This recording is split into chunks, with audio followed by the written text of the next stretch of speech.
Hi friends, welcome back to my channel soldier facts.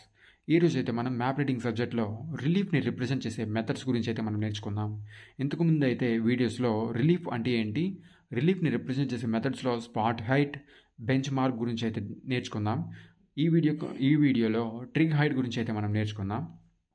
ట్రిగ్ height అంటే ఏంటి అంటే spot height లాగానే మన ఎర్త్ పైన ఉండేటువంటి ఏదైనా ఒక ఆబ్జెక్ట్ యొక్క హైట్, అనగా ఏవైనా మౌంటైన్స్, హిల్స్ యొక్క హైట్స్ని అయితే మెజర్ చేయడానికి అయితే ట్రిగ్ హైట్ అనే టెక్నిక్ అయితే యూజ్ చేసుకుని అయితే ఆ ఆబ్జెక్ట్ యొక్క హైట్ని అయితే మెజర్ చేయడం అయితే జరుగుతుంది. ఇక్కడ వచ్చేసి గ్రౌండ్ పైన అయితే ఈ విధంగా ఉండేటటువంటి ఆబ్జెక్ట్స్ లేదా హిల్స్, మౌంటైన్స్ ఈ విధంగా అయితే ఉంటుంది. అదే మ్యాప్ పైన వచ్చేసి ఈ విధంగా అయితే కంట్రోల్ లైన్స్ ద్వారా అయితే ఉంటుంది. ఈ ట్రయాంగిల్ అనే సింబల్ ఇక్కడ మ్యాప్ పైన మెన్షన్ చేసి ఈ విధంగా దాని యొక్క హైట్ అయితే మెన్షన్ చేయబడి ఉంటుంది. అయితే ఇప్పుడు మ్యాప్ పైన, శాంపిల్ మ్యాప్ పైన చూస్తే ఇక్కడ చూశారు కదా, మీకు కనిపిస్తున్నటువంటి కన్వెన్షనల్ సైన్స్ ఈ ఏరియాలో ఈ శాంపిల్ మ్యాప్లో చూసుకుంటే ప్రతి ఒక్క కన్వెన్షనల్ సైన్ రూపంలో అయితే ప్రతి ఒక్క ఆబ్జెక్ట్ గురించి అయితే ఇక్కడైతే మెన్షన్ చేయడం జరిగింది.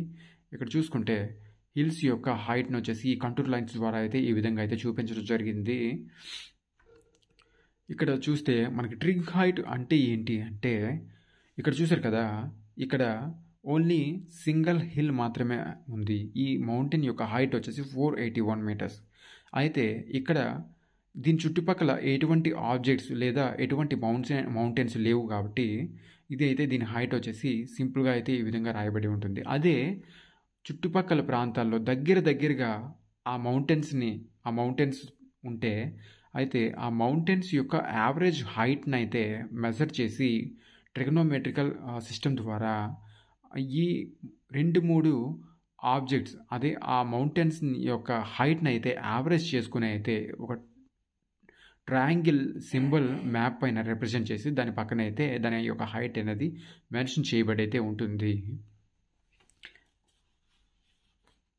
అయితే ఈ విధంగా ఒకే ప్లేస్లో ఒక గ్రూపింగ్గా ఉండేటటువంటి మౌంటైన్స్ని ఏ విధంగా దీని యొక్క హైట్ని యావరేజ్ అయితే ట్రిగనోమెట్రికల్ సిస్టమ్ ద్వారా దాని యొక్క హైట్ని అయితే మెజర్ చేసి ఈ విధంగా అయితే కంటూర్ లైన్స్ ద్వారా అయితే ఈ విధంగా రిప్రజెంట్ చేయడం జరుగుతుంది మ్యాప్ పైన.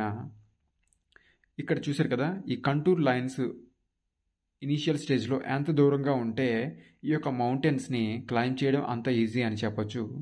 ఈ కంటూర్ లైన్స్ మధ్య ఉండేటువంటి డిస్టెన్స్ ఎంత క్లోజ్గా ఉంటే ఈ మౌంటైన్స్ని క్లైంబ్ చేయడం అంత కష్టం అని చెప్పొచ్చు. ఇక్కడ చూసారు కదా, ఇక్కడ ఉండేటువంటి 3 హిల్స్ని అయితే ఈ విధంగా అయితే దీని యొక్క స్పాట్ హైట్ని, దీని యొక్క పీక్స్ని అయితే ఈ విధంగా ఇక్కడ దీని మధ్యలో అయితే మీకు చూపించడం జరిగింది.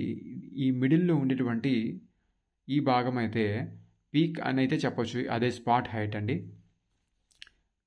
ఈ మూడు మౌంటైన్స్ మధ్యలో ఒక ట్రయాంగిల్, ఒక సింబల్ ఇక్కడ ప్రజెంట్ చేసి దీని పక్కన అయితే దాని హైట్ అయితే మెన్షన్ చేయడం అయితే జరుగుతుంది. అయితే ఈ ట్రిగ్నోమెట్రికల్ హైట్స్ మెజర్ చేసే ఈ ప్రాసెస్లో ఈ ట్రిగ్ హైట్లో 1 మీటర్ వరకు ప్రాబిలిటీ ఆఫ్ ఎర్రర్ అయితే ఉండొచ్చు అండి. చూసారు కదా, మన ఎర్త్ పైన ఉండేటువంటి ప్రతి ఒక్క ఆబ్జెక్ట్స్ కొన్ని అయితే మీకు స్పాట్ హైట్ చెప్పేటప్పుడైతే ఓన్లీ ఒక సింగిల్ మౌంటైన్ గురించి అయితే దాని యొక్క హైట్ అయితే రిప్రజెంట్ అయితే చేస్తుంది. స్పాట్ హైట్ వచ్చేసి బెంచ్ మార్క్ వచ్చేసి ఆ ప్రాంతం యొక్క హైట్ని అయితే మెన్షన్ చేయడానికి అయితే బెంచ్ మార్క్ అనేది అయితే యూజ్ చేస్తాం. అందులో థర్డ్ వన్ వచ్చేసి రిలీఫ్ని రిప్రజెంట్ చేసే మెథడ్స్లో ట్రిగ్ హైట్ అనేది 3వ మెథడ్ అని చెప్పొచ్చు. ఇందులో వచ్చేసి గ్రూపింగ్గా ఉండేటటువంటి ఈ పర్వతాల యొక్క హైట్ని అయితే యావరేజ్ చేసుకుని ట్రిగనోమెట్రికల్ సిస్టమ్ ద్వారా ఈ విధంగా అయితే కంటూర్ లైన్స్ ద్వారా అయితే ఈ విధంగా మెన్షన్ చేయడం అయితే జరుగుతుంది. చూశారు కదా, ఈ వీడియో కనుక మీకు నచ్చినట్లయితే లైక్ చేయండి, షేర్ చేయండి, సబ్స్క్రైబ్ చేయండి. Thank you for watching. జై హింద్.